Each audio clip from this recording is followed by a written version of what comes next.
Hey y'all, Big Tim here. Happy New Year's and thanks for tuning in for the 5th edition of The Truth Behind the Trophies. This one comes to you from Rough River Lake. Rough River Lake, May 2010. I had just sold my old Ranger boat and decided to get into a Triton. And my new Triton hadn't come yet, so I was boatless. And remember our old friend Richie? Richie let me borrow his Triton for the tournament. And it's actually the second tournament in a row Richie let me borrow his boat. I borrowed it at Lake Cumberland the month before and did pretty well there. Finished second out of the borrowed boat. And he let me take it down to Rough River as well. So this was not my first trip to Rough River. However, it was my first trip when it was flooded. It was flooded pretty bad. In fact, during practice, I did pretty good on the old swing set pattern, the old, barbecue grill. I'd flipped and really come up with some really good quality big fish. In fact, in all the different places that I fished, I probably could have came up with about 16 or 17 pounds, which for me on Rough River Lake was as good as I had ever imagined doing. I've never done well there. And to come up with that much weight, that big a fish, because there were several. I know I caught at least 1.5, a couple 4s, 3s. Practice was phenomenal. Just absolutely phenomenal. Mostly I caught those fish on jig and a green pumpkin baby brush hog. And mostly flipping, like I said, things that were flooded. Swing sets, barbecues, lawn chairs, whatever. It was a lot of fun. There was this one place that I'd found where I call it wheat. It looks like wheat, just big, tall brown grass, about 3.5, 4 foot tall. And the guy had cut little areas to walk down into the grass without, bugs or whatever getting on them. So the fish were using the cuts in this grass as a place to stay. Now, there were a bunch of fish piled in there, but there weren't, I don't think I caught a single keeper, but on practice day, I knew that it didn't matter. I'm just going to sit there and wail on them. Caught a bunch of fish. But I'd already had a pretty good idea of what I was going to do because I'd caught a mess of big fish earlier that morning. So, tournament day comes around. The problem was it had cooled off quite considerably and fish weren't biting the way they were the previous day. I went to a little spot close to a bridge. And like I said, everything's flooded. I couldn't get anything going on my, the flooded lounge chairs or barbecues or anything like that. Couldn't get that going again, no matter how I tried. So I went to a little place with some riprap close to a bridge.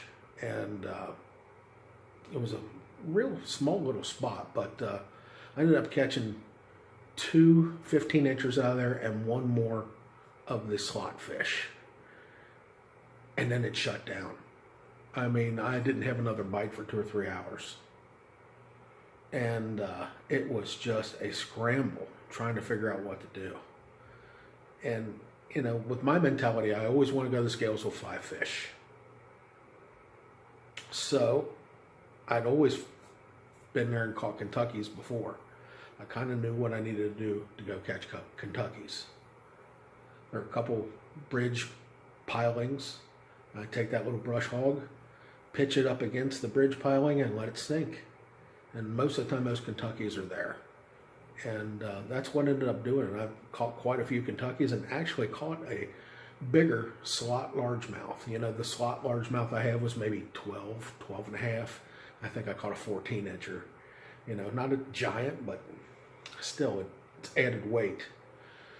So I was able to call out that small slot fish and then have 2 more Kentuckies.